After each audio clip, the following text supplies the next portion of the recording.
नमस्कार दोस्तों, राधे राधे। स्वागत है आप सभी का आपके अपने YouTube चैनल जनरल क्लासेस पर। कैसे हैं आप सभी? सभी का स्वागत है। बिल्कुल जल्द से जल्द लाइव आ जाइए सभी बच्चे। स्वागत है सभी का। दोस्तों आज लाए हैं आपके लिए हिंदी मॉडल पेपर। बिल्कुल हाँ, BSTC, PTT और ग्रेड 4 की जो तैयारी कर रहे हैं बच्चे, उनके लिए हिंदी का मॉडल पेपर लाया गया है। बहुत ही शानदार प्रश्न है।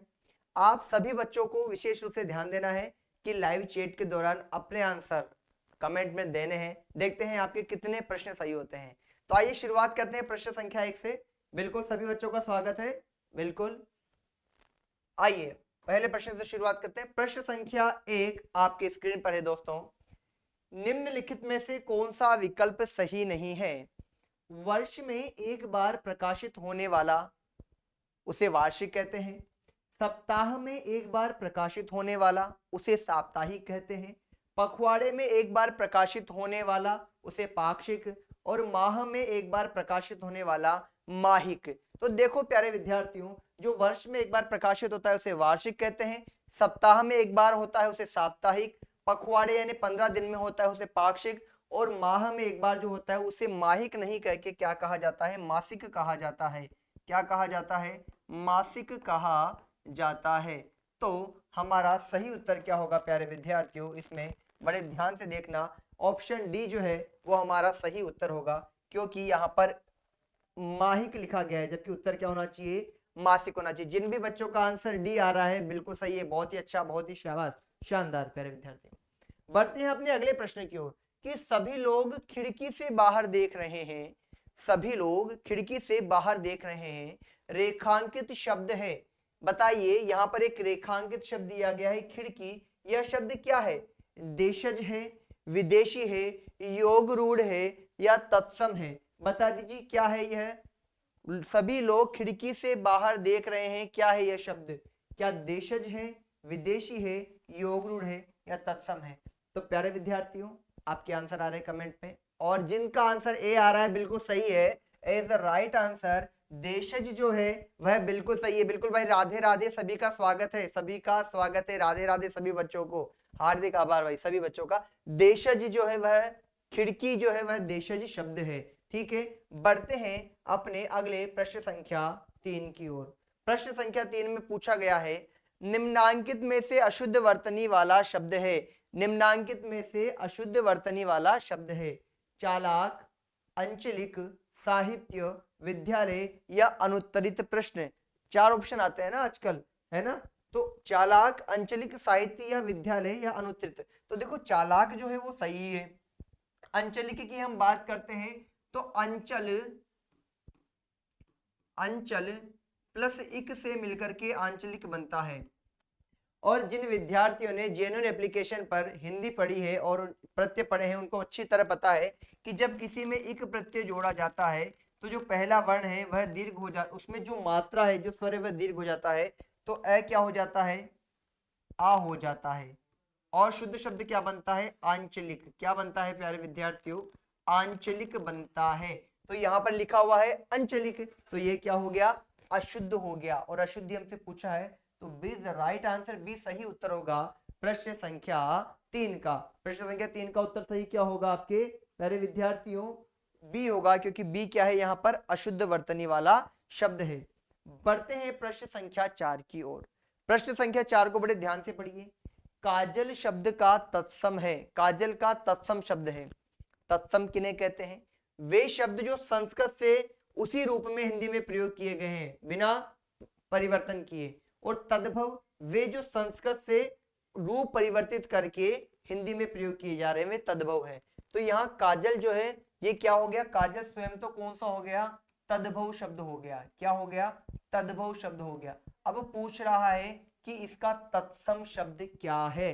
पूछ रहा है कि इसका तत्सम शब्द क्या है। तो देखो विद्यार्थियों, काजल होगा, कजल होगा, कज्जल होगा, काजला होगा या अनुत्तरित प्रश्न होगा।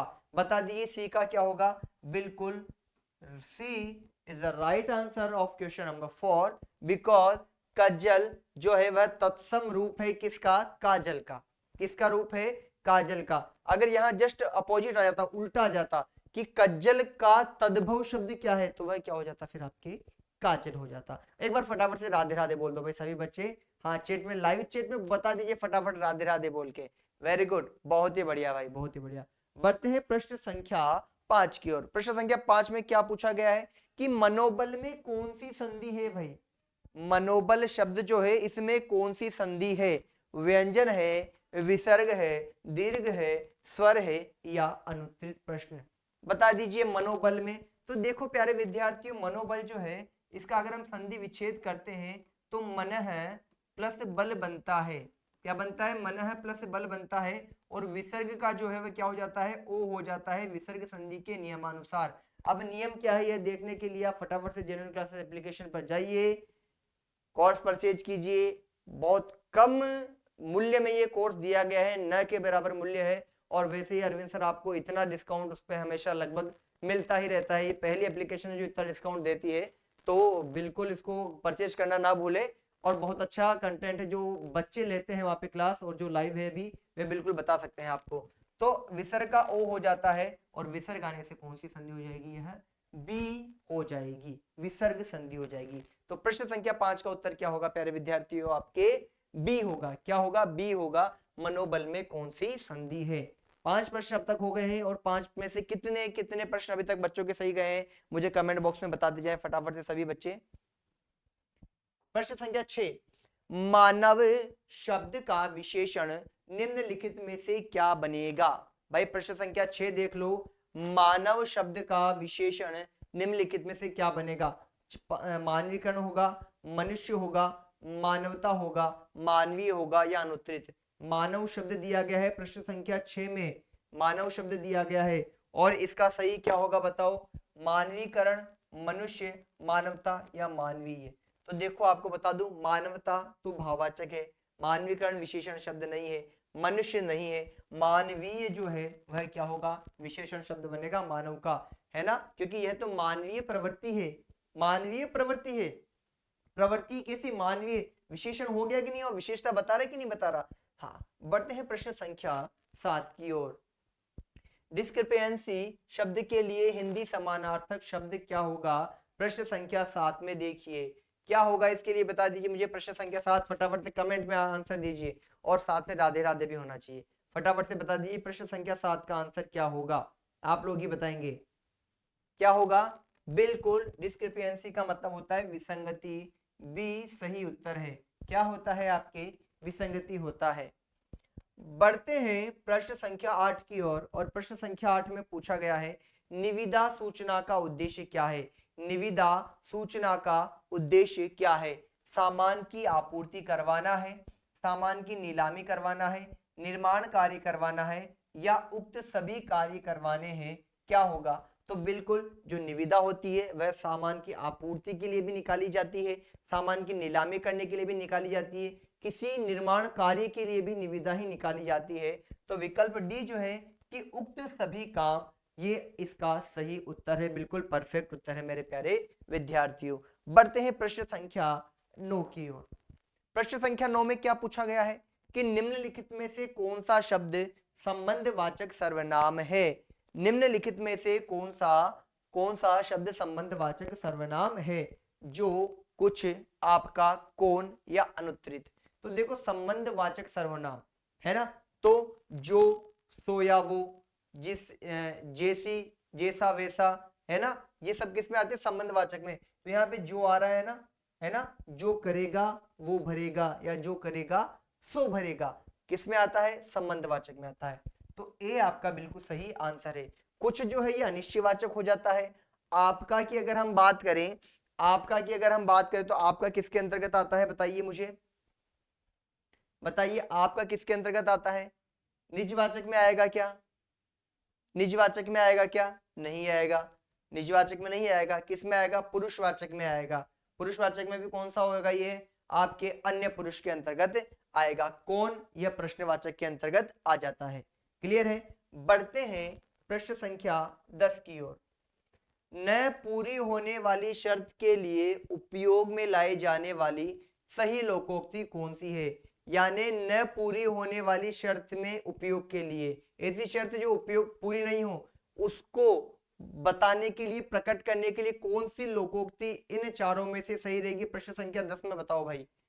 तो न सोमन तेल होगा न सीता नाचेगी, ये तो गलत है। न नोमन तेल होगा न राधा नाचेगी, ये बिल्कुल सही है। न नोमन तेल होगा न राधा नाचेगी, ध्यान रखना सोमन तेल नहीं है, तो ये दोनों तो यही गलत हो गए। और यहाँ पर नोमन सही है लेकिन सीता आने से ये गलत हो गया, तो बी जो है वह सही होगा, क्योंकि न नोमन तेल होगा न राधा नाचेगी। ठीक है, क्लियर है सभी बच्चों के? 10 प्रश्नों में से किन बच्चों के कितने कितने प्रश्न सही हुए मुझे फटाफट से बता दो भाई, बता दीजिए कितने कितने प्रश्न सही हो गए हैं आपके इनमें से।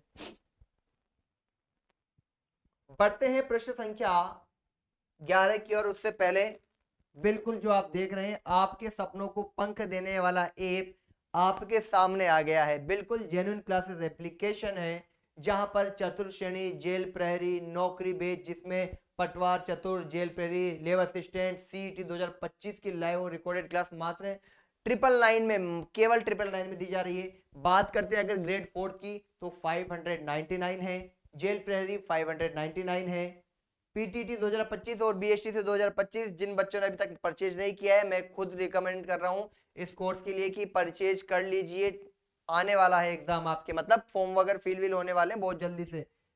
499 पटवार 599 और लेबर असिस्टेंट का 399। कैसे डाउनलोड करना है? प्ले स्टोर पे जाइए, जेन्युइन क्लासेस सर्च कीजिए, वहां से डाउनलोड कीजिए। और अगर आपको किसी कुछ समझ में नहीं आ रहा है तो आपके स्क्रीन पे नंबर दिया गया 7014859982 और 8239553176, आप यहां पर कांटेक्ट कर सकते हैं। बिल्कुल अरविंद सर ने बहुत अच्छी पहल की है, बहुत अच्छी मुहिम चला रखी है जेन्युइन क्लासेस के माध्यम से। और हर साल बीएसटीसी पीटीटी का तो विशेष बताऊं और तो है ही, लेकिन विशेषतः पीटीटी और बीएसटीसी का जो बैच है ना वो बहुत जबरदस्त निकलते हैं। और आप चतुर्श्रेणी, जेल प्रहरी, इनका रिजल्ट भी देख लीजिएगा कितना जबरदस्त रहने वाला है। तो प्यारे दोस्तों जल्द से परचेज कीजिए। बढ़ते हैं प्रश्न संख्या 11 की ओर। अवर का विलोम शब्द कौन सा है भाई? बताएंगे आप अपने कमेंट बॉक्स में। प्रश्न संख्या 11 कि अवर का विलोम शब्द कौन सा है? प्रवर, गवार, मर्त्य या सवर, बताइए क्या होगा? तो देखिए अवर का क्या होगा, बिल्कुल जिनका ए आंसर आ रहा है बिल्कुल सही है, ए सही उत्तर है प्रवर। अवर का विलोम शब्द क्या होगा प्यारे विद्यार्थियों? प्रवर होगा। आइए बढ़ते हैं प्रश्न संख्या 12 की ओर कि निम्नलिखित में से कौन सा वाक्य में अपूर्ण वर्तमान काल है? प्रश्न संख्या 12 कि निम्नलिखित में से किस वाक्य में अपूर्ण वर्तमान काल है? बता दीजिए प्रश्न संख्या 12 का उत्तर। कौन बताएगा? वह पढ़ रहा है, वह नहीं पढ़ता है, वह पढ़ता होगा, वह पढ़ता है। बता दीजिए अपूर्ण वर्तमान काल, ऐसा वर्तमान काल जो अपूर्ण है, पूरा नहीं हुआ है। बता दीजिए प्रश्न संख्या 12 में क्या उत्तर आएगा? बिल्कुल ए आएगा, वह पढ़ रहा है, क्योंकि उसके द्वारा क्रिया भी संपादित की जा रही है, पूरी नहीं हुई है, वह पढ़ रहा है। तो क्या हो गया? ए इसका सही आंसर हो जाएगा। प्रश्न संख्या 13 निम्न में से प्रेरणार्थक क्रिया शब्द है? निम्न में से प्रेरणार्थक क्रिया शब्द है। प्रश्न संख्या 13 का जो आंसर होगा क्या होगा? गिरना, जीना, जिलवाना, हथियाना या अनुत्तरित, बताइए क्या होगा? प्रेरणार्थक, प्रेरणा दे किसी चीज के लिए, गिरने की प्रेरणा देंगे क्या? जीना, जीना एक शब्द है। जिलवाना, जिलवाना क्या हो जाएगा इसका? प्रश्न संख्या 13 का सही उत्तर हो जाएगा जिलवाना। जिलवाना मतलब किसी को जिंदगी देना, नहीं जिंदगी देना। प्रश्न संख्या 14 देखिए भाई, दिए गए वाक्य का वह भाग याद करे जिसमें कोई त्रुटि है। राम, ये वाक्य है, राम कुछ देर पहले ही वापस लौट कर आया है।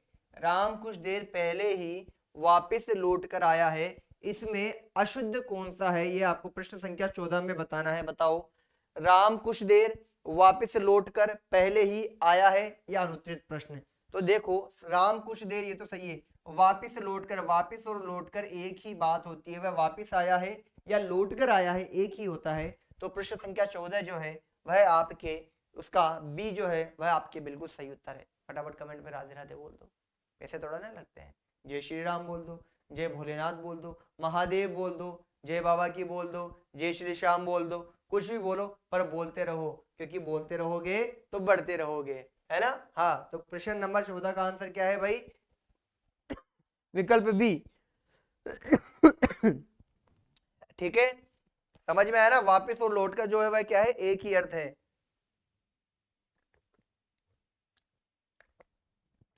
प्रश्न संख्या 12 की ओर बढ़ेंगे हम, माफ कीजिएगा, प्रश्न संख्या 15 की ओर बढ़ेंगे। लेकिन उससे पहले आप फटाफट से अपने कमेंट में बता दीजिए कि आपके कितने प्रश्न सही हो चुके हैं। इस 15वें प्रश्न को मिलाकर के बताना है।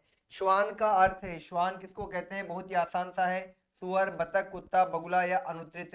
तो बिल्कुल श्वान जो है वो किसको कहा जाता है? कुत्ते को कहा जाता है। तो विकल्प सी आपका प्रश्न संख्या 15 का बिल्कुल सही उत्तर है। अब बता दीजिए मुझे 15 में से कितने प्रश्न आपके सही हो चुके हैं अभी तक? सभी बच्चे बताएंगे। बढ़ते हैं 16वें प्रश्न की ओर। जो का तत्सम शब्द होगा, बताओ भाई, जो का तत्सम शब्द होगा। जो है वह कौन सा शब्द है? तद्भव है। कौन सा शब्द है आपके? तद्भव शब्द है। और इसका तत्सम शब्द पूछा गया है। जव होगा, ज्वार होगा, ज्वर होगा या यव होगा? बता दीजिए। बहुत ही आसान सा प्रश्न और अनेक बार ये प्रश्न परीक्षाओं में पूछा गया है। वेरी मोस्ट इंपॉर्टेंट प्रश्न है भाई, है ना। बहुत सी बार ये प्रश्न पूछा गया है। बता दीजिए क्या होगा? ए बी सी डी में से कौन सा आंसर होगा प्रश्न संख्या 16 का? बता दीजिए। बिल्कुल, जो का जो तत्सम रूप है वह क्या कहलाता है? यव कहलाता है। क्या कहलाता है प्यारे विद्यार्थियों? यव कहलाता है। बढ़ते हैं प्रश्न संख्या 17 की ओर। महा ओजस्वी का संधि रूप होगा, बता दीजिए भाई क्या होगा? महा प्लस ओजस्वी का संधि रूप क्या होगा? फटाफट से बता दीजिए मुझे। महोजस्वी, आधा मैं है जो वाला, या महिजस्वी, महाजस्वी या अनुत्तरित? प्रश्न प्रश्न संख्या 17 का बता दीजिए मुझे क्या होगा? प्रश्न संख्या 17 का आंसर बता दीजिए। महा प्लस ओजस्वी का संधि रूप क्या होगा? बता दीजिए। महा प्लस ओजस्वी का महोजस्वी होगा ना? महोजस्वी होगा क्या नहीं होगा? है ना। तो विकल्प ए इसका सही उत्तर होगा। ठीक है, महा प्लस ओजस्वी का। बढ़ते हैं अगले प्रश्न संख्या 18 की ओर। और प्रश्न संख्या 18 में देखिए प्यारे विद्यार्थियों क्या पूछा गया है। वाक्यांश के लिए एक शब्द का उचित विकल्प है। जिसकी आशा न की गई हो वह क्या होगा? जिसकी आशा न की गई हो वह क्या होगा? अनिर्वचनीय, अगोचर, अप्रत्याशित, अल्पज्ञ या अनुत्तरित? अल्पज्ञ कम ज्ञान वाला, अगोचर जिसको देखा नहीं जा सके, इंद्रियों से जो परे हो, अनिर्वचनीय जो कहने योग्य नहीं हो, अप्रत्याशित जिसकी आशा नहीं की गई हो। तो विकल्प सी जो होगा वह आपके प्रश्न संख्या 18 का बिल्कुल सही उत्तर होगा प्यारे विद्यार्थियों। बिल्कुल बिल्कुल। बढ़ते हैं अगले प्रश्न संख्या 19 की ओर कि निम्नलिखित में से स्व क्रिया का विलोम शब्द क्या होगा? बहुत ही आसान सा है, देख करके ही कोई भी बच्चा इसका उत्तर दे सकता है। शोक, विषाद, सुराज या परकिया? तो क्या होगा स्व क्रिया का? प्रश्न संख्या 19 में क्या आंसर होगा? डी, परकिया is the right answer of question number 19। Hindi में बोलूंगा, है ना। हाँ, तो निम्नलिखित में से स्व क्रिया का विलोम शब्द क्या हो जाएगा? आपके परकिया हो जाएगा। बढ़ते हैं अगले प्रश्न संख्या 20 की ओर। निम्नलिखित में से अशुद्ध वाक्य का चयन कीजिए। तुम 1 बजे तक मेरी प्रतीक्षा देखना। अशुद्ध वाक्य है, पहले प्रश्न को ध्यान से पढ़ लेना। तुम 1 बजे तक मेरी प्रतीक्षा देखना, प्रामाणिक पुस्तकों का अध्ययन करें, मुकेश को परीक्षा में अच्छे अंक मिले, विधायक जी आगामी सोमवार को आएंगे या अनुत्तरित? प्रश्न बताइए क्या होगा प्यारे विद्यार्थियों? तुम 1 बजे तक मेरी प्रतीक्षा देखना आएगा क्या? तुम 1 बजे तक मेरी प्रतीक्षा करना, क्या आएगा? 1 बजे तक मेरी प्रतीक्षा करना। तो विकल्प ए जो होगा वह आपके प्रश्न संख्या 20 का क्या है? बिल्कुल सही उत्तर होगा। बढ़ते हैं प्रश्न संख्या 21 की ओर। पुरोहित शब्द में उपसर्ग है। पुरोहित शब्द में उपसर्ग बता दो भाई कौन सा उपसर्ग? बहुत ही आसान सा है। प्रश्न संख्या 21 का उत्तर तो सबको आना चाहिए। बिल्कुल विसर्ग संधि का है यह। पूरा है, विसर्ग का क्या हो जाता है? ओ हो जाता है। विसर्ग का क्या हो जाता है? ओ हो जाता है। पुरोहित, पुरह प्लस हित से मिलकर के बना है, क्या बन जाएगा? पुरोहित। तो विसर्ग संधि इसमें है। प्रश्न संख्या 22 देखिए। इस कार्यालय के मनोहर लाल को गहन हिंदी प्रशिक्षण पूरा करने के बाद सामान्य अनुभाग में तैनात किया जाता है। यह एक आदेश है। इस वाक्य में इनमें से किस कार्यालय पत्र का है? बताओ भाई। बताइए कौन से कार्यालय पत्र का है ये?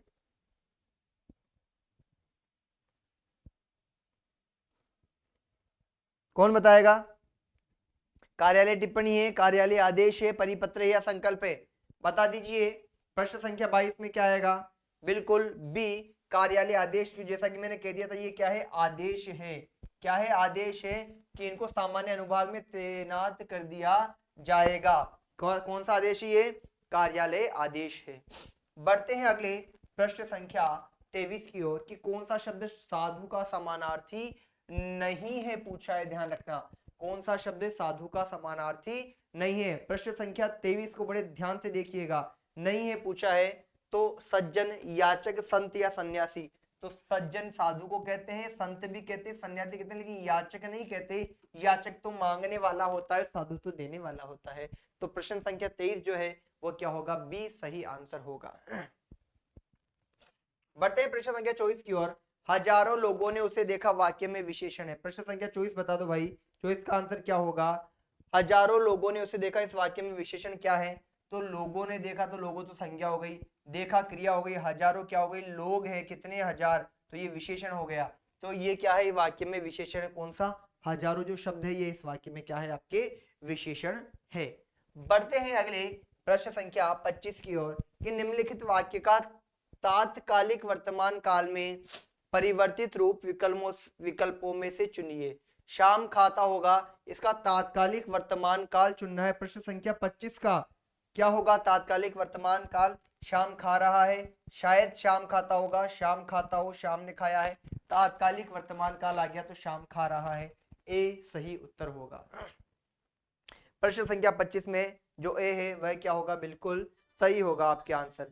ठीक है प्यारे विद्यार्थियों, हाँ, है ना। बढ़ते हैं अपने अगले प्रश्न संख्या 26 की ओर। प्रश्न संख्या 26 क्या कह रहा है? निम्नलिखित में से किस शब्द में इंदा प्रत्यय नहीं है? भाई प्रश्न संख्या 26 बड़े ध्यान से देखो। निम्नलिखित में से किस शब्द में इंदा प्रत्यय नहीं है? 26वें प्रश्न में इंदा प्रत्यय किस में नहीं है? गोविंदा, शर्मिंदा, बाशिंदा, परिंदा। परिंदा में है, परिंदा में है, बाशिंदा में है, शर्मिंदा में है, लेकिन गोविंदा में नहीं है। गोविंद है ना, गोविंद में आ है फिर। तो विकल्प जो है ए आपका बिल्कुल सही होगा प्रश्न संख्या 26 का।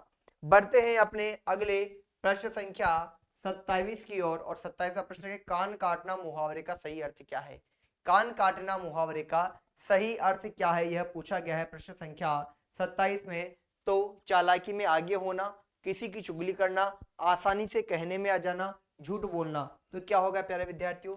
चालाकी में आगे होना कान काटना मुहावरे का बिल्कुल सही अर्थ है। क्या है? बिल्कुल सही अर्थ है। आइए बढ़ते हैं प्रश्न संख्या 28 की ओर। प्रश्न संख्या 28 में क्या है? निम्नलिखित में से शब्द के शुद्ध रूप या वर्तनी का चयन कीजिए। 28वें प्रश्न में शुद्ध रूप देखना है आपको। प्रश्न संख्या 28 में तो क्या होगा शुद्ध रूप? दर्शन अभिलाषी, दर्शनाभिलाषी, दर्शनाभिलाषी या दर्शन अभिलाषी। तो देखो दर्शनाभिलाषी यहाँ आ आएगा तो ये गलत हो गया। यहाँ पे दर्शनाभिलाषी मात्रा गलत हो गई। दर्शनाभिलाषी ये सी सही है, दर्शन और अभिलाषी में गेप आ गया, ये गलत है। तो विकल्प सी आपके प्रश्न संख्या 28 का क्या होगा प्यारे दोस्तों? बिल्कुल सही उत्तर होगा। बढ़ते हैं 29वें प्रश्न की ओर। कौन से प्रश्न की ओर? 29वां प्रश्न। और 29वां प्रश्न क्या कह रहा है? बड़े ध्यान से देखिए कि निम्नलिखित में से कौन सा शब्द भाववाचक संज्ञा है? निम्नलिखित में से कौन सा शब्द भाववाचक संज्ञा है? बचपन, बुढ़ापा, मोटापा, उपरोक्त सभी या अनुत्तरित। प्रश्न बहुत आसान सा है। 29वां प्रश्न, बचपन, बुढ़ापा और मोटापा तीनों ही क्या है? भाववाचक संज्ञा है। तो विकल्प डी जो है उपरोक्त सभी इसका सही आंसर होगा। अपने अगले प्रश्न की ओर बढ़ते हुए विस्पर अंग्रेजी शब्द के लिए सही हिंदी शब्द है, बताइए क्या होगा?